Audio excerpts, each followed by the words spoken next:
මෙත් බුද්ධාභිවන්දන සකල සත සසරින් මුදන්.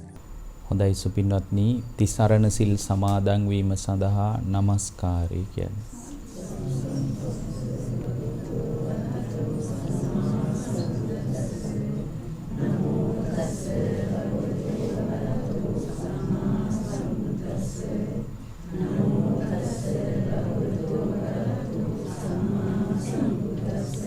බුද්ධං සරණං ගච්ඡාමි ධම්මං සරණං ගච්ඡාමි සංඝං සරණං ගච්ඡාමි ဒ ුතියම්පි බුද්ධං සරණං ගච්ඡාමි ဒ ුතියම්පි ධම්මං සරණං ගච්ඡාමි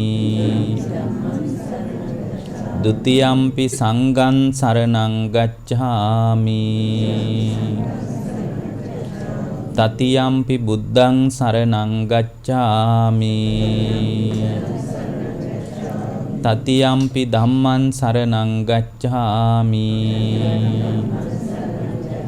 တတိယံ පි සංඝං සරණං ගච්ඡාමි තිසරණ ගමනං සම්පුන්නං පානාති පාතා වේරමණී සික්ඛාපදං සමාදියාමි අදින්නාදානා වේරමණී සික්ඛාපදං සමාදියාමි කාමේසු මිච්ඡාචාරා වේරමණී සික්ඛාපදං සමාදියාමි මුසාවාදා වේරමණී සික්ඛාපදං සමාදියාමි සුරාමේරය මජ්ජපමා දට්ඨානා වේරමණී සික්ඛාපදං සමාදියාමි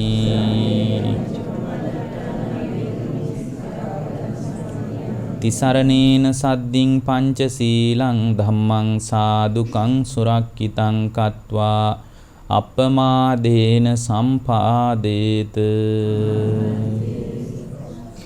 සමන්තා චක්කවාලේසු අත්‍රා ගච්ඡන්තු දේවතා සද්දම්මං මුනි රාජස්ස සුනන්තු සග්ග මොක්ඛදං ධම්මස්සවන කාලෝ අයං බදන්තා ධම්මස්සවන කාලෝ අයං බදන්තා ධම්මස්සවන කාලෝ අයං බදන්තා නමෝ තස්ස භගවතු අරහතෝ සම්මා සම්බුද්දස්ස නමෝ තස්ස භගවතු අරහතෝ සම්මා සම්බුද්දස්ස නමෝ තස්ස භගවතු අරහතෝ සම්මා සම්බුද්දස්ස. ඒ භාග්‍යවතුන් වහන්සේට අපගේ নমස්කාරය වේවා. අසන්තස්ස පියා හොන්ති සන්තේන කුරුතේ පියං අසතං ධම්මං රෝචේති තං පරා භවතෝ මුඛං තී. පින්වත්නි, දැන් මේ වෙලාවේ මේ පින්වත් හැම දෙනාම බලාපොරොත්තු වන්නේ ධර්ම ශ්‍රවණය කරන්නට, බණ අහන්නටයි. අද මේ ධර්ම දේශනාවේ දායකත්වයේ 83 ඊබට් ලේන් කල්දේ මුල්ල මොරටුව ලිපිනේ පදිංචි පියුමා දිසානායක මහත්මිය සහ දිසානායක මැතිතුමන් මැදිහත් වෙලා මේ ධර්ම දේශනාව සිද්ධ කරනවා. ඒ පින්නතුන්ගේ අරමුණු සිහි කරලා අපි ධර්ම දේශනාව අවසානයේ පුණ්‍යානුමෝදනා කරන්න බලාපොරොත්තු වෙනවා. දැන් ධර්ම ශ්‍රවණය කරන්න කාලේ. පින්වත්නි, බුදුරජාණන් වහන්සේගේ බුද්ධ වචනය හැම වෙලාවකම උත්සාහයක් තියෙන්න ඕන අපේ ජීවිතයට ගලප ගන්න. හේතුව තමයි බුදුරජාණන් වහන්සේ දේශනා කළ ධර්මයේ කටපාඩම් කරගෙන හිටියට ලොකු යහපතක් වෙන්නේ නැහැ. කටපාඩම් කරගෙන හිටිය පමණින් ධර්මේ නම් අවබෝධ වෙන්නේ නැහැ. ඔය පිරිත් එහෙම පාඩම් තියෙන එක හොඳයි, හිටි ගමන් හඬ නගා කියන්න. හැබැයි ගොඩාක් කටපාඩම් කරගෙන හිටියට ධර්මය අවබෝධ වෙන්නේ නැහැ. එහෙම කටපාඩම් කරගෙන හිටියාම අවබෝධ වෙනවා නම් දැන් උදාහරණයක් විදිහට අපි හිතමු ආර්ය අෂ්ටාංගික මාර්ගය කියලා. කටපාඩම් කරගෙන හිටියාම ධර්මය අවබෝධ වෙනවා නම් මේ වෙනකොට ওই දහම් පාසල් යන ළමයි සෝතාපන්නවත් වෙලා තියෙන්න ඕන. මොකද ওই ටික හොඳට කටපාඩම්. ඒතර බුදුරජාණන් වහන්සේ දේශනා කරන්නේ ජීවන ප්‍රතිපදාව. ඒක ප්‍රායෝගිකව හුරු කරන්න කැමැත්තක් හදා ගන්න ඕන. ඒ ප්‍රායෝගිකව හුරු කරන්න මුණ ගැහෙන ධර්මයේ හම්බ වෙන්නේ සත්පුරුෂයෙක් කරා. සත්පුරුෂයෙක් කරාම තමයි ධර්මයට එන්න හම්බ වෙන්නේ. සත්පුරුෂ භාවයේ නැත්තම් පින්වත්නි ධර්මයේ අල්ල ගන්නත් බෑ ධර්මයට එන්නත් බෑ. අන්න ඒ වචනේ ගැන තමයි අද අපි මේ දේශනාව පුරාවටම කතා කරන්න බලාපොරොත්තු වෙන්නේ. බුදුරජාණන් වහන්සේගේ බුද්ධ ශාසනයක් කියලා කියන්නේ ආනුභාව සම්පන්න අවස්ථාව. ඒක මේ වගේ හරියට දැන් මම ඔකට සිද්ධියක් කියන්න. එක මිනිස්සෙක් බුදුරජාණන් වහන්සේ හොයාගෙන උදේම ආවා. හොයාගෙන ඉද්දී ඉන්දියාව කියන්නේ ලොකු රටක් නේ. ඉතින් ඒ කාලේ අද වගේ මේ ගමනාගමන පහසුකනුත් නැහැ. සමහර විට මේ මිනිහා පයින් වෙන්න ඇත්තේ. පයින්ම ඇවිදගෙන ඇවිල්ලා පින්වත්නි බුදුරජාණන් වහන්සේ වැඩ ඉන්න ඔය සවැත් නුවර මැදින් ගඟක් ගලාගෙන යනවා. මොකක්ද ඒ ගඟ? අචිරවතී කියලා ගඟක් හරියටම සවැත් නුවර මැදින් මෙහෙම පහළට ගලනවා. ඒතර මේ ගඟෙන් අනිත් පැත්තට යන්න ඕන බුදුරජාණන් වහන්සේ මුණ ගැහෙනවා නම්. ඉතින් මේ මිනිස්සයා මොකද කරන්නේ? අර ගඟ ළඟට වෙලා හවස් වෙලා බලාගෙන හිටියා එහා පැත්තට යන්න. දැන් එහා පැත්තට යන්න විදිහක් නැහනේ. එහා පැත්තට ය아가න්න විදිහක් නැහැ. ඉතින් මෙයා බලාගෙන ඉන්නවා දැන් එහා පැත්තේ ඔරුකාරයෙක් එනකම්. හැබැයි බැලූ බැල්මට ඔරුවක් එන පාටකුත් නැහැ. මොකද ඔරු ටිකක් පේලියට නතර කරලා තියෙනවා.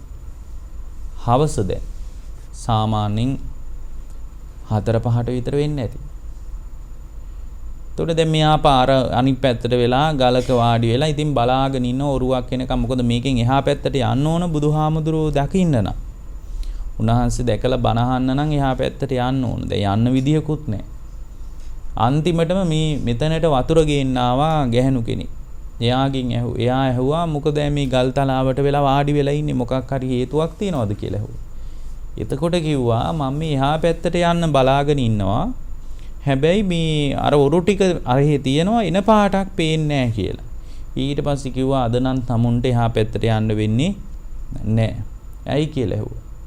අද බුදුරජාණන් වහන්සේ ධර්මයේ දේශනා කරනවා. උන්වහන්සේගෙන් බණහන්න ඔය ඔරුකාරී ඔක්කොම ඔරු ටික නතර කරලා බණහන්න ගිහින් ජේතවනාරාමයට බණහන්න ගිහින්.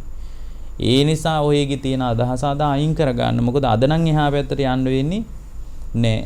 බුදුරජාණන් වහන්සේ බණ කියනවා කියන වචනේට පින්වත්නි මේ මිනිස්සයාට පුදුමාකාර ශ්‍රද්ධාවක් උපන්න. මෙයත් එන්නේ බණහන්නනේ. ඉතින් මෙයාට හිතුණා අනේ බුදුරජාණන් වහන්සේ මේ වෙලාවේ ධම්සභාවේ බණ කියනවා ඇති කියලා සද්ධාාවක් උපන්නා. ඒ සද්ධාවට පින්වත්නි ඒ සද්ධාවට මේ මිනිස්සයාට හිතුණා නෑ ඔරුව ඕනේ මම පයින් හරි යනවා පීනලා හරි යනවා කොහොම හරි කියලා එමීට වතුරට බැස්සා. දැන් බලන්න ජීවිතේ අත්හැරලා තමයි බුදුරජාණන් වහන්සේ හොයාගෙන ඉන්නේ. නෑ බුදුරජාණන් වහන්සේගෙන් බණ අහන්න මම පීනලා හරි යනවා. පීනගෙන හරි යනවා කියන අදහසට තමයි බුදුරජාණන් වහන්සේ හොයාගෙන ආවේ. ඉතින් උන්වහන්සේ හොයාගෙන ඇවිල්ලා යන ගමනේදී මේ මිනිස්සයා වතුරට බැස්සේ පීනලා හරි බුදුරජාණන් වහන්සේ දකින්න යනවා. පීනගෙන හරි යනවා කියලා දනහිස හරියට විතර වතුර එනකොට අර බුදුරජාණන් වහන්සේගේ ආනුභාවයට එකපාරම මේ මිනිස්සයා වතුරෙන් උඩට ආවා. දැන් මම මේ කියන කතාව සද්ධාව නැති මිනිහෙකුට පිළිගන්න බෑ. එයාට තවත් මේක සුරංගනා කතාවක් විතරයි. ඒ සද්ධාව තියෙන කෙනා දන්නවා බුදු කෙනෙක් කියන්නේ කොහොම කෙනෙක්ද කියලා. එහෙම වතුරෙන් උඩට ඇවිල්ලා ගොඩබිමේ වගේ වතුරෙන් ඇවිදගෙන ගියා කිසි මහන්සියක් නැහැ. දැන් මේ රහතන් වහන්සේ නමක්ද? නෑ මේ ඔබලා වගේ සාමාන්‍ය බණහන් ආපු මිනිහෙක්. සාමාන්‍යයෙන් ධර්මය අහගන්න ආපු මිනිස්සෙක් තමයි මේ විදියට මේ ඇවිදගෙන යන්නේ. ඉතින් ඇවිදගෙන ගිහින් ඉතින් බුදුරජාණන් වහන්සේ බණ කියද්දි හිමීට අර ධර්මශාලාවේ අයිනකින් වාඩි වුණා.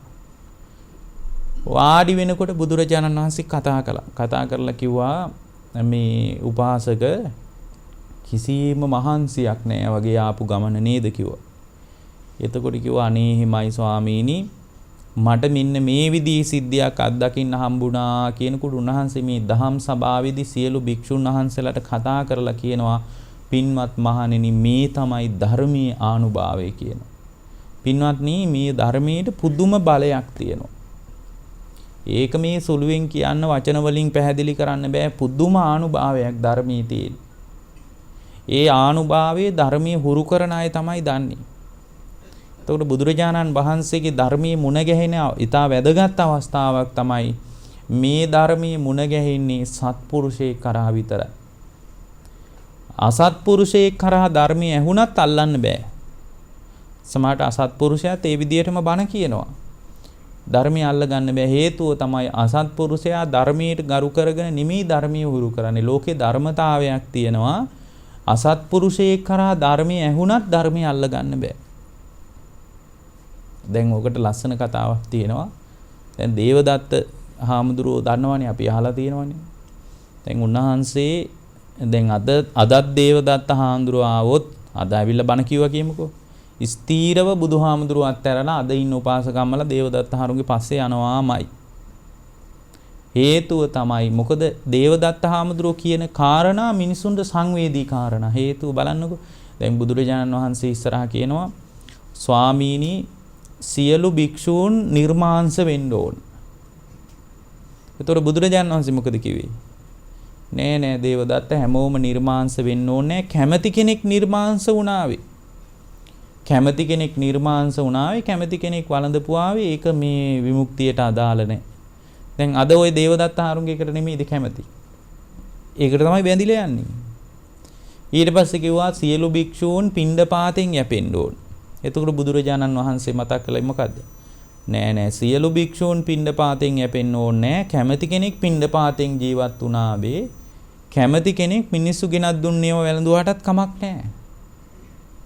සියලු භික්ෂූන් පාංශකූලික සිවුරෙන් ජීවත් වෙන්න ඕන කියලා කියද්දී බුදුරජාණන් වහන්සේ කිව්වා නෑ පාංශකූලික සිවුරෙනුත් මිනිස්සු ජීවත් වුණාවේ හැබැයි ප්‍රධාන එක මොකද්ද? ප්‍රධාන එක තමයි පාංශකූලයෙන් ජීවත් වෙන එක. මිනිස්සු ගෙනත් දෙන ඒවා පෙරෙව්වට කමක් නෑ. ඒකේ වරදක් නෑ කිව්වා. මෙහෙම කියනකොට අර භික්ෂු සංඝයා මැදදී දේවදත්ත හාමුදුරුවෝ කියනවා බලන්න මම හොඳ ගුණධර්ම කියද්දි බුදුහාරෝ ඒ ගුණධර්ම වලට කැමති නෑනේ. ගුණධර්ම ප්‍රතික්ෂේප කරනවානි කියලා යද්දී දේවදත්ත හාමුදුරුවන්ගේ 500ක් ගියාලුනේ බුදුහාරෝ ඉද්දී.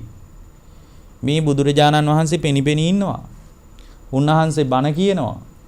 බුදුහාමුදුරුවෝ පෙනිපෙනී ඉද්දී දේවදත්ත හාමුදුරුවෝ එක්ක 500ක් ගිහින් තිනවා පිටිපස්සේ. දැන් ওই 500 ගිහින් විශාල ශාලාවක දැන් දේවදත්ත හාමුදුරුවෝ බණ කියනවා. මොනවද කියන බණ? අයවැත්නි ඇස අනිත්‍යයි. ඇස අනිත්‍යයි. කන අනිත්‍යයි. මේ විදිහට අනිත්‍ය ගැන කියනකොට කියන කතාව ඇත්ත. ඒ වුණාට දුක නිවෙන්නේ හේතුව තමයි අසත්පුරුෂයෙක් කරා ධර්මය ඇහුණත් ධර්මය අල්ලගන්න බෑ. අද ඒක හොඳට තේරෙනවා. හේතුව තමයි අසත්පුරුෂයා ශාස්ත්‍රූ ගෞරවයෙන් නෙමෙයි බණ කියන්නේ. ශාස්ත්‍රූ ගෞරවයෙන් නැතුව ධර්මයට ආවට ධර්මය අල්ලන්න බෑ. දැන් ඔය අද ඉන්නව නේද මම රහත් වෙලා වගේ බණ කියන අය. තමන්ගේ එකක් වගේ ධර්මයේ හුවා දක්වනවා.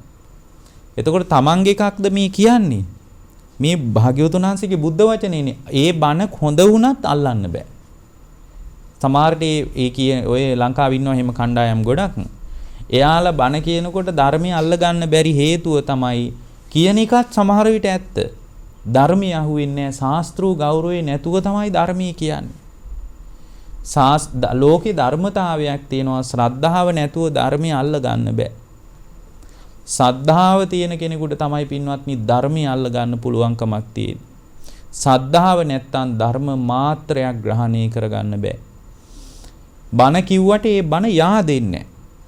ඊට පස්සේ ඔන්න බුදුරජාණන් වහන්සේ සාරිපුත්ත හාමුදුරුවන්ට කතා කළා. කතා කරලා කිව්වා සාරිපුත්ත මේ සංඝයා ගැන සංවේගයක් නැද්ද කියලා ඇහුවා. ඊට පස්සේ කිව්වා අනේ ස්වාමීනි මොකද කියලා ඇහුවා. සාරිපුත්ත ආන්න 500ක් එක් කරගෙන ගියා දේවදත්ත. වහාම ගිහින් ධර්මයේ තුල පිහිටවන්න කිව්වා නැත්තම් ළඟදි මොකද වෙන්නේ? ළඟදි සිවුරු ඇරලා යන ඔය 500. ඉතින් ඈතින් සාරිපුත්ත හාමුදුරු යනකොට දේවදත්ත හාමුදුරු දැනගත්තා අද අන්න සාරිපුත්ත හාරුත් මේ පැත්තට එනවා. ඒකට අර සංඝයාට කතා කරලා කියනවා ආන්න බලන්න මහණෙනි අග්‍ර ශ්‍රාවකයන් වහන්සේලාත් මල් ළඟට එනවා. හරි සතුටු හිතෙන්නේ නැති. අග්‍ර ශ්‍රාවකයන් වහන්සේලාත් මා කරා එනවා. ඉතින් මං බොරුද කිව්වේ කියලා කිව්වා. එහෙම කියනකොට පින්වත්නි සාරිපුත්ත හාමුදුරු එහෙම ළඟට ආවන් පස්සේ ඔය බුදුරජාණන් වහන්සේගේ ක්‍රමයක් තිබුණා. මේ ටිකක් බණ කියාගෙන යනකොට අමාරුයි නම් සාරිපුත්ත හාමුදුරුවනේ කියනවා බණ කියන්න කියලා. සාරිපුත්ත මගේ කොන්දේ අමාරුයි. මම මේ කණුවට හේතු වෙලා ටිකක් හාන්සි වෙන්නම්. සාරිපුත්ත බණ කියාගෙන යන්න කියනවා. එහෙම කියපු තැන් තියෙනවා කීපයක්. සාරිපුත්ත මට ටිකක් අමාරුයි. සාරිපුත්ත මේ සංඝයාට බණ කියන්නකෝ කියලා තියෙනවා. ඊට පස්සේ ඉතින් බුදුරජාණන් වහන්සේ අර කණුවට හේතු වෙලා ඉතින් අහගෙනත් ඉන්නවා. අහගෙන ඉඳලා කියනවා අනේ සාදු සාදු සාරිපුත්ත හොඳට සාරිපුත්ත බණ කිව්වා කියලා හරියට අගය කරලත් තියෙනවා. ඉතින් මේ දේවදත්ත හාමුදුරන්ටත් ඕක මතක් වුණා. දැන් මාන්නේනේ ඔළුවේ තියෙන්නේ 500ක් ඉන්නවා අග්‍ර ශ්‍රාවකයන් වහන්සේලාත් ඇවිල්ලානේ මගේ ශ්‍රාවකයෝ විදියට. ඊට පස්සේ කිව්වා මේ සාරිපුත්ත හාමුදුරන් කතා කළා. නමින්ම කතා කළා. සාරිපුත්ත මේ සංඝයාට අනුශාසනා කරන්න කිව්වා. මං චුට්ටක් එහෙම හාන්සි වෙන්නම් කියලා කිව්වා. ඉතින් ගේ ඇස් දෙක පියාගෙන ඉන්නකොට නිින්ද ගියා. නිින්ද ගියාම සාරිපුත්ත හාමුදුරුවෝ තර ටිකමයි කියන්නේ ආයුෂ්මතුනි ඇස අනිත්‍යයි. අන්න එතකොට ධර්මය අහුවෙනවා. කන අනිත්‍යයි, නාසය අනිත්‍යයි කියලා අනිත්‍ය ගැන කියනකොට ඒ ධර්මය අල්ල ගන්නවා. හේතුව තමයි සාරිපුත්ත හාමුදුරුවෝ ශාස්ත්‍රූ ගෞරවයෙන් ධර්මී මතු කරන්නේ. පින්වත්නි අද ධර්මය අල්ල ගන්න බැරි එකයි. හේතුව තමයි ධර්මී මතු කරන අයත් ශාස්ත්‍රූ ගෞරවයෙන් නෙමෙයි ධර්මී මතු කරන්නේ. අහන අයටත් ශාස්ත්‍රූ ගෞරවයක් නැහැ. ඒ නිසා සෑහෙන කාලයකට මේ භූමියේ නම් හිත නිවාගත් අය පහළ වෙන එකක් නැහැ. මේ පළවෙනි එක තමයි මේක රහසක්. ධර්මයේ yaadෙන්න පින්වත්නි පළවෙනි එක ශාස්ත්‍රූ ගෞරවයේ තියෙන්න ඕනේ. ඒකනේ අය අර කසී භාරද්වාජ සූත්‍රයේ දේශනාවල කියන්නේ ඒකයි මහණෙනි සද්ධාව කියන බීජවල ප්‍රතිඵලය තමයි අමා මහ නිවන කියනවා. නිවන කියන්නේ ශ්‍රද්ධාවේ ප්‍රතිඵලය. ඉතින් එහෙම බණ කියනකොට 500ම සෝතාපන්න වෙලා. දැන් බලන්න දේවදත්ත හාමුදුරුවෝ කිව්වෙත් ඒකම තමයි. සාරිපුත්ත හාමුදුරුවෝ වෙන එකක් කිව්වේ නෑ. හැබැයි දේවදත්ත හාමුදුරුවෝ කියද්දි නිවීමක් ඇති වුණේ නෑ. ඇයි? බණ කිව්වේම අසත්පුරුෂකමින්. දැන් සාරිපුත්ත හාමුදුරුවෝ සත්පුරුෂ හැඟීමෙන් ශාස්ත්‍රූ ගෞරවයේ හදාගෙන ධර්ම ගෞරවයේ හදාගෙන බණ කිව්වේ ඒකමයි කිව්වේ. ඒක කියනකොට 500ක් සෝතාපන්න වුණා. ඊට පස්සේ කිව්වා ආයුෂ්මතුනි දැන් ඔබ වහන්සේලා කැමැති තීරණයක් ගන්න කිව්වා. ඔබ වහන්සේලා මෙහි හිටියත් කමක් නැහැ, කොහෙ ගියත් අපිට කමක් නැහැ. දැන් ඔබ වහන්සේලා කැමැති තීරණයක් ගන්න කියලා උන්වහන්සේ වැඩියා. වඩිනකොට 500ම පිටිපස්සෙන් ආවා. 500ම පිටිපස්සෙන් ආවහම එතන ඉඳලා තිනවා කෝකාලික කියලා භික්ෂුව. හරීම දුෂ්ට කෙනෙක් කෝකාලික හාමුදුරුවෝ කියන්නේ. අන්තිමටම ඇඟ පුරාම ගෙඩි දාලා ඒවා සැරව ගෙඩි විතර ලොකු වෙලා ඒවා බෙලි ගෙඩි විතර ලොකු වෙලා තියෙනවා. එහෙම ඇඟේ ලේ ගලාගෙන සැරව ගලාගෙන තමයි අපවත් වෙන්නේ. අපවත් වෙන වෙලාවෙවත් ධර්මී පීඨන්න පිනක් තිබ්බේ නැහැ. ඔය අන්තිමටම ඔය කෝකාලික හාමුදුරුවෝ ළඟට ඇවිල්ලා කෝකාලික හාමුදුරුවන්ගේ ඥාති කෙනෙක් කියලා තියෙනවා. එයා බ්‍රහ්ම ලෝකේ ඉඳලා තියෙනවා මැරිලා ඥාති කෙනෙක්. ඉතින් ඇවිල්ලා කියලා තියෙනවා තුදූ කියලා බ්‍රහ්මෙක් ඇවිල්ලා කියලා තියෙනවා ඔබ වහන්සේ ගැන මම මේ අනුකම්පාවෙන් ආවේ. ඇයි කියලා අහලා තියෙනවා. අනේ ඔබ වහන්සේ මෙහෙම මැරුණොත් නිරේ යනවා මට පේනවා. මේ ඔයා කවුද කියලා. ඇයි ඉතින් ඔබ වහන්සේගේ ඥාති කෙනෙක් නෙවෙයි මම. ඔයා කොහෙන් ඉඳලාද ආවේ? මම ආවේ බ්‍රහ්ම ලෝකෙ. ඉතින් ඔයා බ්‍රහ්ම ලෝකෙ ගියා නම් ඔයා ඔයාගේ වැඩක් බලා ගන්න ඔයා පාඩුවේ ඉන්න කියලා එයාත් පිටත් කරලා ඇරලා තියෙනවා. අදත් නිරේ. අදත් නිරේ. හේතුව මොකද්ද? අසත්පුරුෂ සේවනේ. අසත්පුරුෂ ධර්මයට ප්‍රිය කරන එක. ඒ කියන්නේ අසත්පුරුෂයාට අසත්පුරුෂයා තමයි සම්බන්ධ වෙන්නේ. ඒක හරියට මේ වගේ දැන් එක අපි අර කතාවට කියන්නේ එකාත්තේ වහන්නේ එක කුරුල්ලෝ කියලා. ඒ වගේ අර සත්පුරුෂයාත් එක්ක තමයි සත්පුරුෂයා පෑහෙන්නේ. අසත්පුරුෂයාට අසත්පුරුෂයා පෑහෙනවා.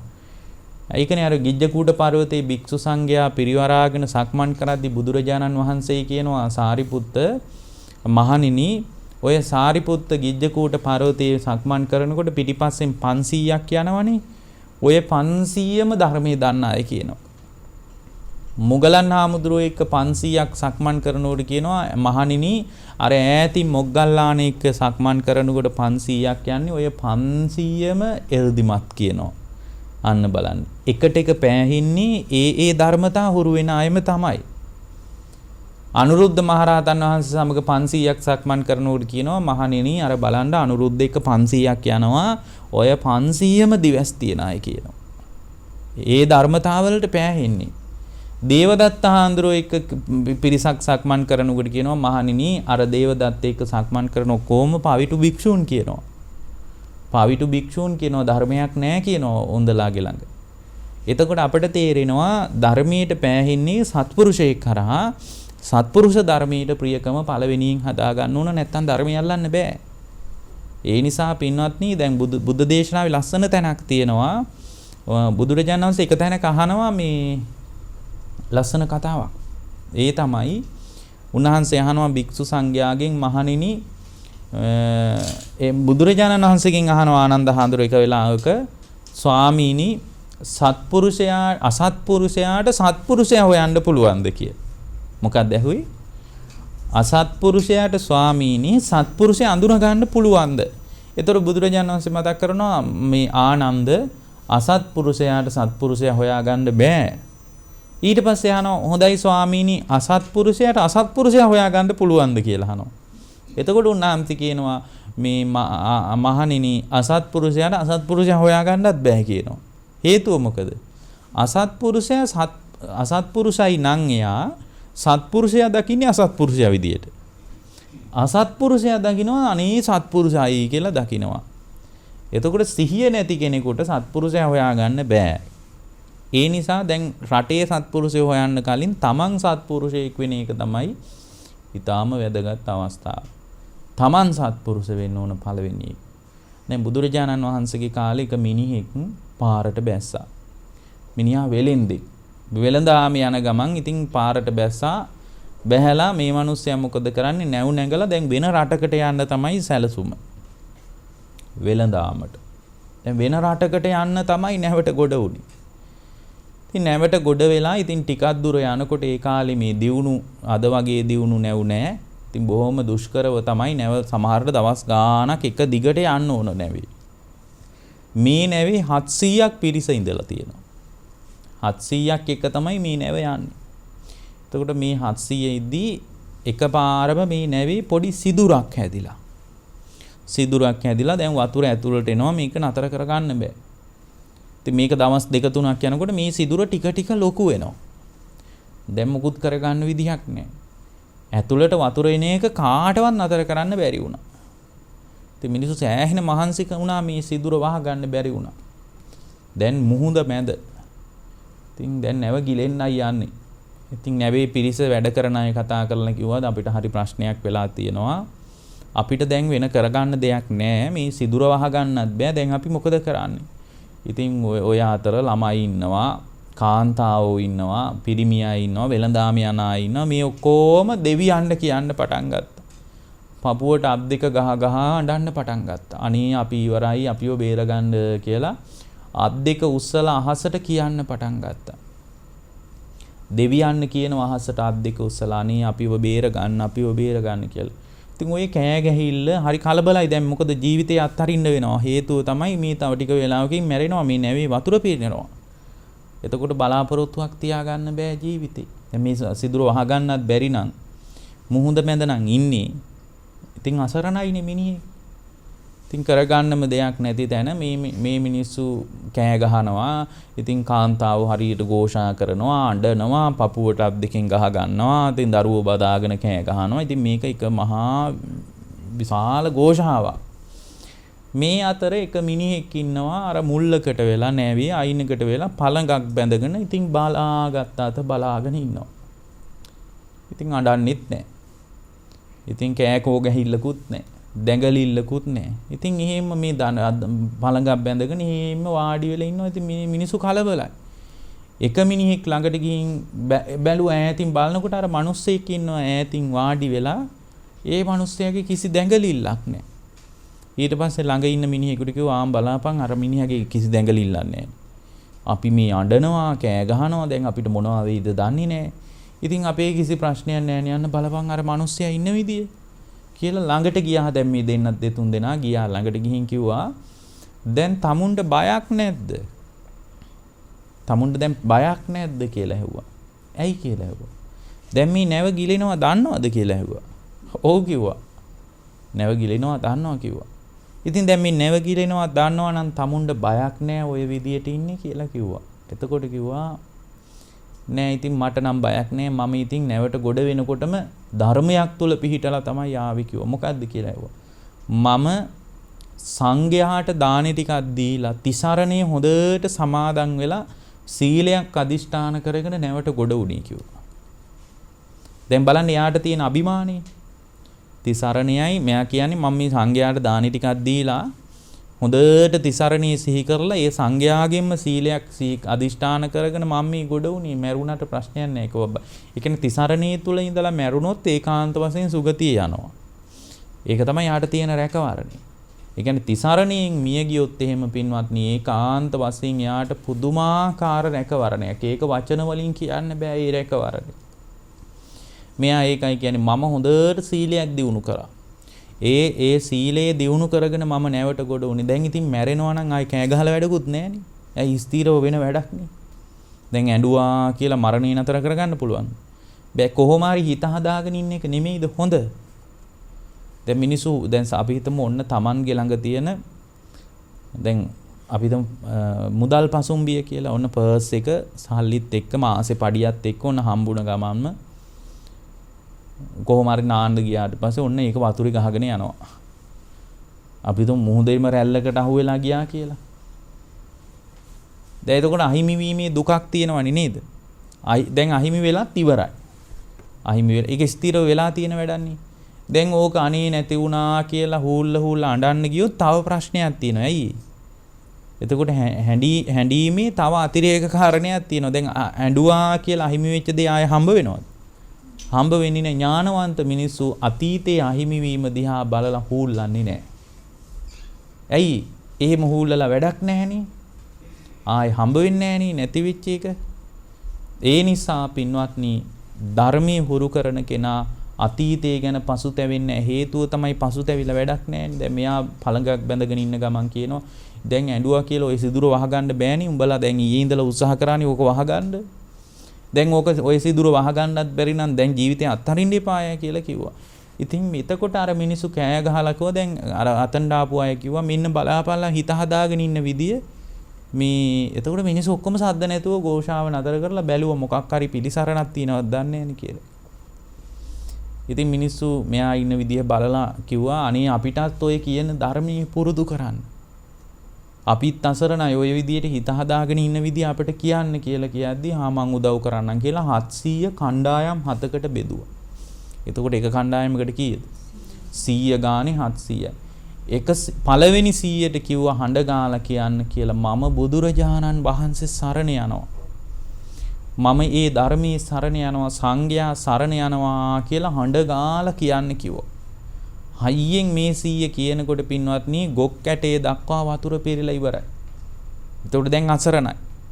ඊට පස්සේ මේ අයගේ හඬ අහගෙන දෙවෙනි 100ට කියන්න කියනවා මමත් බුදුරජාණන් වහන්සේ සරණ යනවා. එහෙම කියනකොට ධනහිස හරියට විතර වතුර. අන්තිම පිරිස බුදුරජාණන් වහන්සේ සරණ යනකොට නහය ළඟට වතුර පින්වත්නි මුහුදු වතුර පෙවි පෙවි තිසරණේ පිහිටලා තියෙන්නේ. කියන්නේ වතුර පෙවි පෙවි තමයි තිසරණේ පිහිටන්නේ. 700ම දෙවිවරු අතර උපදිනවා. එක දෙවි කෙනෙකුට පින්වත්නි මේ විශාල පරිවාර පිරිසක් පහළ වෙනවා කියනවා යොදුන් 12ක විමානයක් කියනවා එක දෙවි කෙනෙකුට. අර පළවෙනියෙන් ගුණධර්ම පුරාගෙන ධර්මයේ පිහිට කරගෙන හිටපු මිනිසයාට යොදුන් 100ක විමානයක් කියනවා පහළ වුණා. අන්තිමටම බුදුරජාණන් වහන්සේ මුණ ගැහින්න 700ම එක දවසක් රැය කියනවා. එක දවසක් රැයක බුදුරජාණන් වහන්සේ මුණ ගැහින්න ඇවිල්ලා කියනවා ඔබ වහන්සේ ලාභයක් අපට. ස්වාමීනි අපට මහමුහුදේ අසරණ වෙලා ඉන්නකොට සත්පුරුෂයෙක් ලැබුණා. ඒ සත්පුරුෂයා අපට උදව් කළා. මොකද්ද කරපු උදව්ව? ඔබ වහන්සේ සරණ යන්න කියලා දුන්නා මුහුද මැදදී. ඒ සරණ ගියේ ස්වාමීනි බොහොම පහසුවෙන් හිත හදාගෙන වාඩි වෙලා නෙමෙයි. මුහුදු වතුර පෙනිපෙනී තමයි ස්වාමීනි අපි සරණ ගියේ බුදුරජාණන් වහන්සේ. වතුර පෙවි පෙවි ස්වාමීනි මම සරණ ගියේ. ස්වාමීනි සත්පුරුෂයෙක්මයි ඇසුරු කරන්න ඕන. මේ කියන කතාව බලන්න. සත්පුරුෂයෙක්මයි භජනය කරන්න ඕන. ස්වාමීනි සත්පුරුෂයෙක් කරාමයි සුගතිය යන්නේ. දැන් මේ සුගතියේ ගියපු අය අත්දැකපු සිද්ධිය තමයි කියන්නේ. එතකොට තව දෙවි කෙනෙක් කියනවා ස්වාමීනි සත්පුරුෂයෙක්මයි ඇසුරු කරන්න ඕනේ. ඒක ඇත්ත. සත්පුරුෂයෙක් එක්කමයි ගනුදෙනු කරන්න ඕන. ස්වාමීනි සත්පුරුෂයාමයි කල්යාණ මිත්‍රයෙක් විදියට උදව් කරන්න. එතකොට තව එක්කෙනෙක් කියනවා ස්වාමීනි සත්පුරුෂයෙක්මයි ඇසුරු කරන්න ඕන. සත්පුරුෂයෙක් එක්කමයි ගනුදෙනු කරන්න ඕන. ස්වාමීනි සත්පුරුෂයෙක් නිසාමයි මේ පීඩාව සංසිඳෙන්නේ. එතකොට බුදුරජාණන් වහන්සේ කියනවා ඒක ඇත්ත දේවේන්ද්‍රය සත්පුරුෂයෙක්ම ඇසුරු කරන්න කියනවා. සත්පුරුෂයෙක් එක්කම ගනුදෙනුව තියාගන්න කියනවා. හේතුව තමයි සත්පුරුෂයෙක් නිසාමයි දුක නිවෙන්නේ කියනවා. මේ දුක නිවා ගන්න වැඩපිළිවෙල මතුවෙන්නේ කාරාද? සත්පුරුෂයෙක් කරා පින්වත්නි. ඒ නිසා පුළුවන් තරම් සත්පුරුෂයෙක් වෙන්න. ඒ සත්පුරුෂ භාවයට පිරිහෙන්න දෙන්න එපා. අසත්පුරුෂයෙක් භජනය කරාට පස්සේ ආ ප්‍රිය කරන්නේ අසත්පුරුෂ ධර්මයට. එයාට සත්පුරුෂයා හොයාගන්න බෑ. දැන් අර කෝකාලික හාමුදුරුවෝ ගැන අපි ඉස්සෙල්ලා කිව්ව නේද? එක වතාවක ඔය කෝකාලික හාමුදුරුවෝ සාරිපුත්ත හාමුදුරුවන්ගේ එක ප්‍රශ්නයක් තිබ්බා. හැම වෙලාවකම සාරිපුත්ත හාමුදුරුවන්ගේ ගුණ පිළිගන්නේ නැහැ. ඉතින් ඔය ටික බුදුරජාණන් වහන්සේ ළඟට ගිහිනුත් කියනවා ස්වාමීනි සාරිපුත්තයන් වහන්සේගේ කිසි ගුණයක් නැහැ. ඔබ වහන්සේ ඉස්සරහා ඔය හොඳ මූණ පෙන්නගෙන හිටියට කිසි ගුණයක් නැහැ. එතකොට බුදුරජාණන් වහන්සේ කියනවා දේශනා කරනවා හා කෝකාලික හිම කියන්න එපා කියනවා. කෝකාලික මේ එයා සාරිපුත්ත කියන්නේ අග්‍ර ශ්‍රාවකයන් වහන්සේ කියනවා. මම ළඟට ආසන හම්බ වෙන්නේ සාරිපුත්තට කියනවා. සාරිපුත්ත ගැන ඔය වගේ කතාන්දර කියන්න එපා කියනවා. ඔයා මොකද මේ සාරිපුත්ත ගැන එහෙම එතකොට කියනවා අනේ ඔබ වහන්සේට තේරෙන්නේ නැහැ මම කියන එක. දැන් බලන්න ශාස්ත්‍රුන් වහන්සේ කිව්වත් හික්මෙන්නේ නැහැ. එතකොට මේ හාමුදුරුවෝ කෙනෙක් කිව්වට අහයිද? ශාස්ත්‍රුන් වහන්සේ කියනවා කෝකාලික එහෙම කියන්න එපා. සාරිපුත්ත ගැන එහෙම කියන්න එපා කියද්දි කියනවා මොන පිසුද ඔබ වහන්සේටත් තේරෙන්නේ නැහැ මම කියන එක කියලා ශාස්ත්‍රුන් වහන්සේගෙත් ගුරුවරයා වෙන්න හදනවා. සත්පුරුෂයා ශාස්ත්‍රුන් වහන්සේ ළඟ හිස නමන්නේ පින්වත්නි අසත්පුරුෂයා. එතකොට මේ අසත්පුරුෂකම් තිබ්බට පස්සේ Tamange එකක් වගේ එළියට දානවා ධර්මي. දැන් අද සමහර හාමුදුරුවෝ ඉන්නවා එයාලා කියනවා මට තමයි තේරෙන්නේ. මට තමයි අවබෝධ වුනේ කියනවා. එතකොට බණ කියාගෙන යනකොට තේරෙනවා ශාස්ත්‍රූ ගෞරවය අහලකවත් නැහැ. අහන අයටත් ඉතින් අහන අයටත් යන තැනක් ගැන හිතා ගන්න වෙයි. අන්න බණ කියලා සාදු කිය බණ අහනවා. පින්වත්නි දේශකයාණන් වහන්සේ නමක් නම් පළවෙනි එක තමයි ශාස්ත්‍රූ ගෞරවය දීලා බණ කියන්න ඕන. අහන ශ්‍රාවකයොත් ශාස්ත්‍රූ ගෞරවය තියාගෙන බණ අහන්න ඕන. දැන් ඉන්නව කොටසක් අහන අයගේ ශාස්ත්‍රූ ගෞරවේ නැහැ. අහන අයගේ ශාස්ත්‍රූ ගෞරවේ නැහැ කියන අයගේත් නැහැ. ඊට පස්සේ ඉතින් දෙගොල්ලෝ ගැලපුණාට පස්සේ හරි ෂෝක් ඊට පස්සේ යන විදිය. කාලයකට ධර්මය අල්ලන්න බෑ. සමහර විට ඒ ශාස්ත්‍රූ ගෞරවේ නැති කෙනා බණ කියනවත් ඇති. ඒක වෙන්නත් පුළුවන්. ඇයි ධර්මී කියන්න පුළුවන් පොත් බලා ගත්තාම. ඔය ත්‍රිපිටකේ වුණ තරම් ලියලා තින්නේ. ඕක කියව ගත්තාම හොඳට කියන්න පුළුවන් හොඳට කටකාරකමක් තියෙනවා නම් හොඳට කියවීමේ කුසලතාවයක් තියෙනවා නම් ඒ කුසලතාවයේ තියෙන කෙනාට පින්වත්නි ඒ කුසලතාවයේ තියෙන කෙනාට පොත බලලා බණ ටික කියන්න පුළුවන්. හැබැයි ඒ බණ ජීවිතයට ගැලපෙන්නේ නැහැ සත්පුරුෂ බව නැත්නම්. මේ සත්පුරුෂ ඒකයි බුදුරජාණන් වහන්සේ කියන්නේ මහණෙනි ධර්මයේ මුණ ගැහෙන්න බාහිරින් කල්යාණ මිත්‍රයා ඉන්න ඕන කියලා කිව්වේ ඒකයි. බාහිරින් ධර්මයේ තිබ්බත් වැඩක් නැහැ කල්යාණ මිත්‍රයා නැතුව. අන්න බලන්න ලස්සනයි නේද මේ කතාව. ඇයි උන්වහන්සේ කියනවනේ තමා තුළ ගුණධර්ම කීයක් තියෙන්න ඕනද? තමන් තුළ දෙකක් තියෙන්න ඕන මොනවද? යෝනිසෝ මනසිකාරයේ තියෙන්න ඕන ධම්මානුධම්ම පටිපදාව තියෙන්න ඕන. ওই දෙක තමන් තියෙන්න ඕන. දැන් ওই දෙක තියෙනවා කියමුකෝ ඇත්තටම අවංකව ওই දෙකම තියෙනවා කියලා හිතන්න. ඔය කාරණා දෙකම තියෙනවා.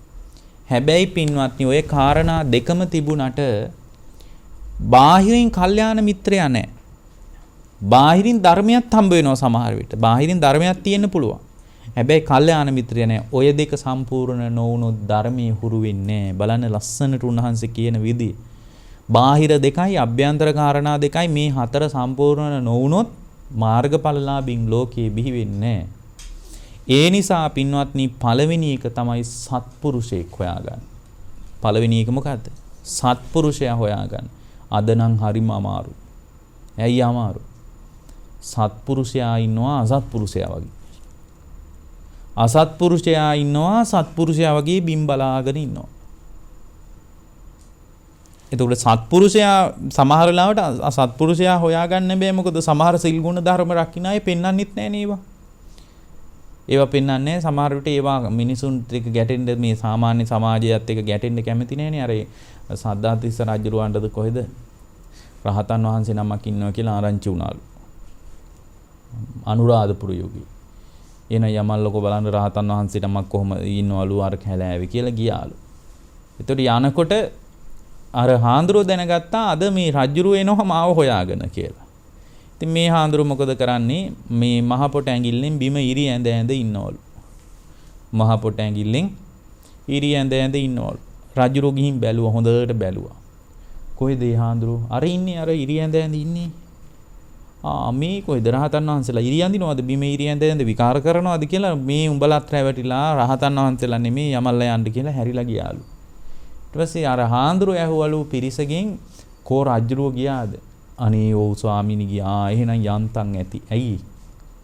කැමති නෑ කාමභෝගී පිරිසත් එක්ක ගැටෙන්න. එතකොට සත්පුරුෂයා රජුරෝ බැලුවේ බාහිර හැසිරීමෙන් විතරයි. එතකොට රජුරෝ රැවටුණා මේ රහතුන් නෙමෙයි කියලා. හේතුව තමයි බාහිරින් හොයන්න බෑ ධර්මයේ හුරු කරන අය. ඇවිදින විදියෙන් හොයන්න බෑ. අද හොයන්නේ ඇවිදින විදියෙන්, සිවුරු පොරවන විදියෙන්, වළඳන විදියෙන් හොයන්නේ නේද? සෑහෙන කාලයකට හොයන්න බෑ. මොකද දන්නවද? හොඳට සිවුරු පොරවගෙන හිස මුඩු කරගෙන පාත්‍රයේ අතේ තියාගෙන අසත්පුරුෂයෝ ඉන්නවා. එතකොට මේ අසත්පුරුෂයා පාත්‍රයේ අතේ තියාගෙන ඉන්නකොට සත්පුරුෂයෙක් කියලා ධර්මයේ දන්නේ නැති මිනිස්සු අහු වෙනවා. අහු වුණාට පස්සේ මිනිසුන්ට සත්පුරුෂයා හොයාගන්න බෑ. ඇයි? එයා කියන එකට නේ ප්‍රිය කරන්නේ. දක්ෂ ඥානවන්ත කෙනෙකුට විතරයි පින්වත්නි සත්පුරුෂයෙක් හොයාගන්න පුළුවන්. එතකොට බුදුරජාණන් වහන්සේගේ බුද්ධ දේශනාවේ ස්වභාවයක් තියෙනවා. මම තව ලස්සන සිද්ධියක් ඔබට කියන්න. මෙන්න මේ කාරණේ හොඳට වැදගත් මේ සත්පුරුෂ භාවයටම සම්බන්ධයි. මේක තියෙන්නේ බුද්ධ දේශනාවක් තියෙනවා සරඹ සූත්‍රය කියලා. සරඹ කියලා පිරිවැජියෙක් මහාන වුණා. මහාන වෙලා ටික කාලෙකින් මේ මිනිහා සිවුරු ඇරියා. සිවුරු ඇරලා හන්දියක් ගානේ කී ගියා ශ්‍රමණ ගෞතමයෝ කියන ධර්මයේ මම අහගත්තා. ඒ ධර්මයේ අවබෝධ වුණා මට. අවබෝධ වුණාම මම සිවුරු ඇරියා. මම මේ සිවුරු ඇරිය මට අවබෝධ වෙලා කියලා කියාන ගියා. එතකොට මිනිස්සු ඕක ඔය වටේ එකතු වෙලා තියෙනවනේ. ශ්‍රමණ ගෞතමයන්ගේ ළඟ මම මහාන වුණා, මම මහාන වෙලා බණ ඇහුවා, ධර්මයේ හුරු කළා. මට අවබෝධ වුණා මං සිවුරු ඇරලා ආවා. ඕක කියාගෙන යනවා දැන් හන්දියක් ගානේ කියනවා. කියනකොට පින්වත්නි සාරිපුත්ත හාමුදුරන්ටත් ඕක ආරංචි වුණා. ආරංචි වෙලා ඉතින් ගිහින් බලාගෙන හිටියා. පිරිවැජියෝ පිරිවරාගෙන ওই කතාව කියනවා. කියනකොට අහගෙන හිටියා. අහගෙන ඉඳලා කිව්වා මේ අහගෙන ඉන්නකොට මෙයා කියනවා මට ධර්මය අවබෝධ වුණා. අවබෝධ වෙලා මං සිවුරු ඇරියා. ඉතින් අවබෝධ වුණාම සිවුරු අරින්න එපා. වැඩක් නැහැ ඉඳලා කියලා කිව්වා. මිනිස්සු හිතුවා ඇත්තටම ධර්මය අවබෝධ වුණාම එහෙම සිවුරු ඇරලත් යනවා ඇති. සමහර විට එහෙම සිවුරු අරිනවා ඇති අවබෝධයටපත් උනායි කියලා මෙයාට කල්පනා වුණා. ඉතින් මේ මිනිස්සු අතර පින්වත්නි සාරිපුත්ත හාමුදුරුවෝ ඕක අහගෙන ගිහින් බුදුරජාණන් වහන්සේට කිව්වා ස්වාමීනි එක පිරිවැජියෙක් මහාන වෙලා තියෙනවා සරඹ කියලා මිනිහා සිවුරු ඇරලා ගිහින් සිවුරු ඇරලා අන්න හන්දියක් ගානේ මිනිස්සු එකතු වෙන තැන කියනවා මමත් මහාන වෙලා හිටියේ කෙනෙක් මට ධර්මය අවබෝධ වෙලා තිබුණා. ඒ අවබෝධ වුණාම වැඩක් නැහැ මහානකම මං සිවුරු ඇරියා. ඉතින් බුදුරජාණන් වහන්සේ ඉතින් සද්ද නැතුව ඉඳලා වෙලා වෙනකම් බලාගෙන ඉඳලා භික්ෂු සංඝයා එක්කම වැඩියා ওই මිනිහා ওই වාචාලකමට ওই කතාව කියවනවනේ. ඒ කියන තැනට වැඩියා බුදුරජාණන් වහන්සේ. බුදුරජාණන් වහන්සේ වැඩම කරනකොට අර සරඹ කියන පිරිවැජියා Tamanගේ පරිබ්‍රාජකයෝ පිරිසක් පිරිවරාගෙන ඔය කතාව කියනවා. මිනිස්සුත් ඉතින් මේ බලාගෙන ඉන්නවා. මිනිස්සු ඕන දෙයකට යනවනේ. ඉතින් බුද්ධ කාලෙත් එහෙමනම් මේ කාලේ ගැන මොන කතාන්දරද නේද? බුද්ධ කාලෙත් මේ ඕනෑ දෙයක් අහගන්න මිනිස්සු ගිහින් තියෙනවා. අද ඉතින් ඒක වැඩි අද නේද? අද මේ ගාල්ල පැත්තේ බුදු කෙනෙක් පහළ වෙලා කිව්වොත් ඒකටත් බස් අරගෙන යන්න ඉන්නවා ලංකාවේ. දැන් අපි හොඳටම දන්නවා මේ බුද්ධ ශාසනයේ තව බුදු කෙනෙකුට ඉඩක් නැහැ කියලා. බුදුවරු දෙන්නෙක් එක අවස්ථාවක පහළ වෙන්නේ නැහැ කියලා දන්නවා. කොහොම හරි උපාසකම්ම කෙනෙක්ගේ කනකට වැටුණොත් තාන් අර මාතර පැත්තේ බුදු කෙනෙක් ඉන්නවා ගිහින් බලමු කියලා කිව්වොත් සල්ලි වියදම් කරගෙන බස් අරගෙන කෑම උයාගෙන යන්න උපාසකම්මලා ටිකක් ඉන්නවා. සෑහෙන කාලයකට ධර්මය අල්ලන්න බැරි ඒකයි. ඇයි? බුද්ධ ශාසනයක ධර්මතාවය දන්නේ නැහැ. බුද්ධ ශාසනයක ස්වභාවය දන්නේ නැහැ. අහිංසකයි ඇත්තටම. ඒ අහිංසකකමට තමයි දුවන්නේ සමහර වෙලාවට. ඒ නිසා අද ලේසියෙන් රවට්ටන්න පුළුවන්. ලංකාවේ ඉන්න උපාසකම්මලා ටික හොඳට රවට්ටන්න පුළුවන්. එතකොට රහත් වුණා කියන එක බිස්නස් එකක් කියලා මිනිස්සු දන්නේ නැහැ. රහත් වුණා කියලා කියන එක හොඳ බිස්නස් එකක් කියලා මිනිසුන්ට තේරෙන්නේ නැහැ. ඒ හේතුව තමයි මම කියන්නේ රහත් වුණා අය ඉන්නවා නම් එයාලට ප්‍රශංසා වේවා. අපි සාදුකාර දීලා ඇඟ බේරගමු අහිමීට. හේතුව තමයි එහෙම ඇඟ බේර ගන්න ඕන වෙන මොකටවත් නෙමෙයි. ඔය රහත් වුණා කියන අය රහත් වුණා කියලා කියන්නේ ඊළඟට සක්කුවට තට්ටු කරනවා. ඒ නිසා එමීට රහත් වුණා කියලා කවුරු හරි කිව්වොත් සාදු කියලා පැත්තකට වෙන්න. ඇයි? එයා රහත් වුණාවි මට මොකද? මම රහත් වෙලා කියන එකනේ වැදගත් මට. දැන් රටම රහත් වුණත් මට මොකෝ? රටම රහත් වුණත් මට වැඩක් නැහැ නේ. වැදගත් ඇයි? එයාලා රහත් වුණා කියලා මම සුගතිය යනවද? නෑ. වැදගත්ම දේ මොකක්ද? මම රහත්ද කියන එකනේ. ඉතින් ওই කතාව කියාගෙන යද්දී ලස්සන දෙයක් වුණා. ඒ ලස්සන සිද්ධිය තමයි මේ හාමුදුරුවෝ සිවුරු ඇරලා ගිහින් මට ධර්මය අවබෝධ වෙලා මම මේ බණ කියන්නේ කියන මම මේ සිවුරු ඇරියේ කියන කතාව බුදුරජාණන් වහන්සේටත් ඇහෙනවා දැන්. උන්වහන්සේ වැඩියා. වඩිනකොට මෙන්න බිම් බලාගත්තා. මේ සරඹ පිරිවැජියා ඔළුව නමා ගත්තා. ඔළුව නමා ගත්තම අර පරිබ්‍රාජකයෝ ඔක්කොම ඉන්නවා මිනිස්සුත් තනින් තන වට වෙලා ඉන්නවා. මේ මොනවද දන්නේ නැණි කියන්නේ. ඒ මොකද ඒ කාලේ මිනිස්සු සත්‍ය හොයාගෙන ගියානේ. කවුරු හරි සත්‍ය කියනවා ඇති කියලා මිනිස්සු අර ඒ කියන්නේ සත්‍ය සම්බන්ධ කොලහලයක් තියෙන කාලෙකනේ බුදු කෙනෙක් මතුවෙන්නේ. ඒකනේ බුදු කෙනෙක් එන්නේ ඉස්සලා කාලය ගැන හොයන්නේ. මේ වෙලාවේ පින්වත්නි මේ අවස්ථාවේ බුදුරජාණන් වහන්සේ ගිහින් ඇහුවා මේ සරඹ දැන් බලන්න උන්වහන්සේ අහන කතාව කලබලයක් නැහැ. සරඹ ඔයා කියලා තියෙනවා ධර්මයේ අවබෝධ වෙලා සිවුරු ඇරියේ කියලා. ඔයා එහෙම කතාවක් කියාගෙන ගිහින් තියෙනවා. දැනුත් කියලා තියෙනවා. සරඹ ඔයාට අවබෝධ වුණ ධර්මයේ මට කියන්න. ඔයාට අවබෝධ වෙච්ච එක මට කියන්න. මම ඔයාට අවබෝධ වුණ එකක් තියෙනවා නම් මම සාදුකාර දීලා මාත් අනුමෝදන් වෙන්නම් ඒක. ඔයාට අවබෝධ වෙච්ච එකේ අඩුපාඩු තියෙනවා නම් මම සම්පූර්ණ කරන්නම් ඒ අඩුවත්. ඒ නිසා සරඹ ඔයාට අවබෝධ වෙච්ච එක මට කියන්න. ඔන්න බිම් බලාගත්තා. උත්තර නැහැ. ඇයි? බුදු කෙනෙක් ගැන දන්නවා. ආයෙත් ඇහුවා සරඹ මම මේ අනුකම්පාවෙන් කියන්නේ ඔයාට මොනවා හරි ධර්මයක් අවබෝධ වෙලා නම් සිවුරු ඇරියේ ඒ අවබෝධ වෙච්ච ධර්මයේ කියන්නේ ඒක හරිනම් මම සාදු කියන්න. සාදු කියලා මමත් අනුමෝදන් වෙන්නම් ඔයාගේ අවබෝධය. හැබැයි ඔයාට අවබෝධය අඩුවක් තියෙනවා නම් මම ඒත් උදව් කරන්නම්. මම ගරහන්නේ උදව් කරන්නම් මේ අඩුපහඩුව සම්පූර්ණ වෙන්න. තුන් වතාවක් කියනකොට බිම් බලාගෙන ඉන්නවා. එතකොට බුදුරජාණන් වහන්සේ අර පිරිවැජි ඔක්කොටම කතා කරලා කියනවා මෙන්න බලන්න. මේ මිනිහා ඔළුව නමාගෙන ඉන්නවා. මේ ධර්මයේ අවබෝධ නොවි අවබෝධ වුණා කියලා කියනවා නම් එයාට වෙන්නේ එක්කෝ මේ සරඹ වගේ ඔළුව නමාගෙන බිම් බලාගෙන ගිල ගන්නත් බැරුව මමාර ගන්නත් බැරුව ඉන්න. එක්කෝ වෙන්නේ අපි ධර්මයේ මතු කරද්දී ඒකට ගරහන්න. බනින්න ද්වේෂේ මතු කරන්න එක්කෝ වෙන්නේ. එක්ක තව එකක් කරන්න පුළුවන් වෙන කතාවකින් ධර්මයේ වහන්න පුළුවන්. ධර්මයේ කියාගෙන යනකොට වෙන කතාවක් කියලා හිමීට මාරු වෙන්න පුළුවන්. එහෙම නැත්තම් වෙන්නේ මේ සරඹට වගේ බිම් බලාගෙන ඉන්න ගල් ගිලලා වගේ. එහෙම කියලා බුදුරජාණන්සේ පිටත් වෙලා යනකොට අර පිරිවැජියු නිඳා කරන්න පටන් ගත්ත සරඹට. දැන් උඹට හොඳයිනේ. මොකද? හිවලෙක් සිංහනාද කරන්න ගිහින් අමාරුවේ වැටුණා. කියලා හරියට නිඳා කරලා තියෙනවා. සිංහයෙක් කේසර කඩා හැලෙන සිංහයෙක් සිංහනාද කරනකොට හිවලෙක් ගල් ගැහුණා වගේ උඹට උනේ බිම් බලාගෙන ඉන්නේ. උඹ කියලා තියෙන්නේ බොරු කියලා නිඳාවටපත් වුණා. එතකොට අසත්පුරුෂයාගේ ලක්ෂණය තමයි විමුක්තියට ගරු කරන්නේ නැහැ. විමුක්තිය පාවිච්චි කරනවා වෙන වෙන දේවල් වලට. ඒ නිසා පින්වත්නි ධර්මයේ හුරු කරන්න මම එක වචනයක් අද මේ බණට කිව්වේ. ඒ තමයි සත්පුරුෂයා කියන එක. ඒ නිසා රටේ සත්පුරුෂය හොයන්න කලින් තමන් සත්පුරුෂ වෙන්න. තමන්ගේ හෘද සාක්ෂියෙන් සත්පුරුෂකම මතු කර ගන්න බලන්න.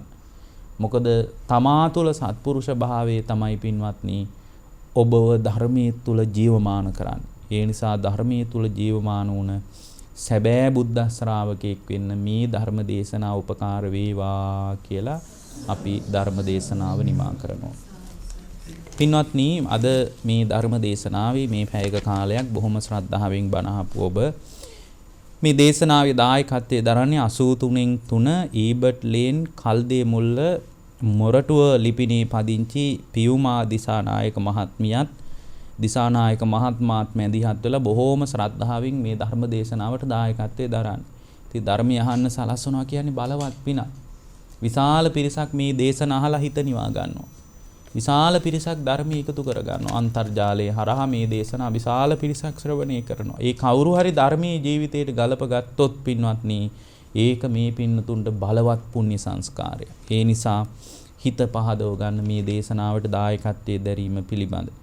ඒ පින්නතුන්ගේ අරමුණ විදියට මාර්තු 10 වෙනි දින 84 වෙනි උපන්දිනයේ සමරන මුතුබණ්ඩා දිසානායක මහත්මයාට නිදුක් නිරෝගී සුව දිගාසිරි සම්පත් ප්‍රාර්ථනා කරන අදහසින් තමයි පියුමා දිසානායක මහත්මියා දිසානායක මහත්මයාත් මේ දේශනාවට දායකත්වයේ දරන්නේ.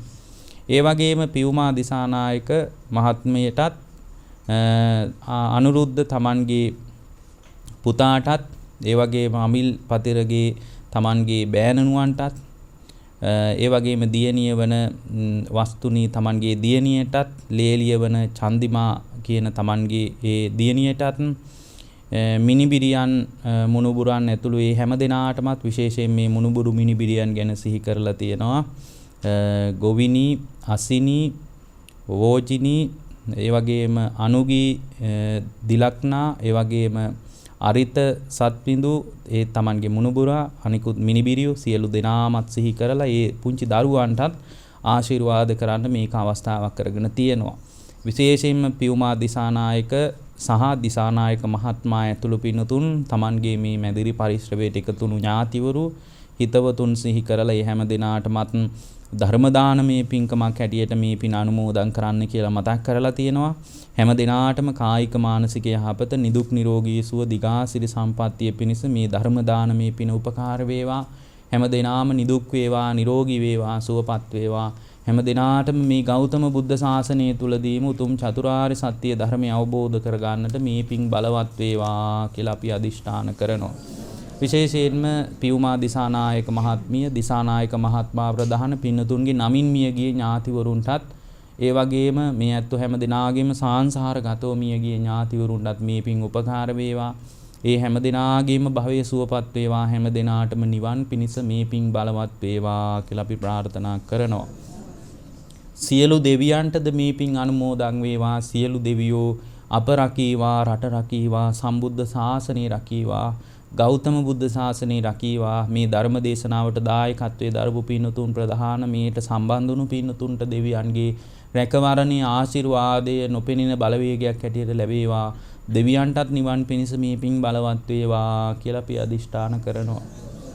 ඒ වගේම මේ පුණ්‍ය භූමියේ වැඩ සිටින නිර්මාතෘවරයන් වහන්සේ වන පින්වත් ගලිගමුවේ ඥානදීප ස්වාමින් වහන්සේ ප්‍රදාන මේ දේශනාව සිද්ධ කරන මේ උතුම් පුණ්‍ය භූමියේ වැඩ සිටින සියලු ස්වාමින් වහන්සේලාටත් නිදුක් නිරෝගී සුව දිගාසිරි සම්පන්නිය මේ ධර්ම දානමේ පින බලවත් වීම තුළින් ඊ타ම ඉක්මනින් චතුරාර්ය සත්‍ය අවබෝධ කරගන්න මේ පින් බලවත් වේවා කියන අදිෂ්ඨානයෙන් ධර්ම දේශනාව නිමා කරනවා. හැම දිනාටම චතුරාර්ය සත්‍ය අවබෝධ වේවා. අභිවාදන සීලිස්ස නිච්ඡං වද්ධා පචායිනෝ චත්තාරෝ ධම්මා වඩ්ඩಂತಿ ආයුවන්නෝ සුඛම් බලං ආයුරාෝග්‍ය සම්පatti සග්ග සම්පatti මේවච අතෝ නිබ්බාන සම්පatti මිනාතේ සමිජ්ජතු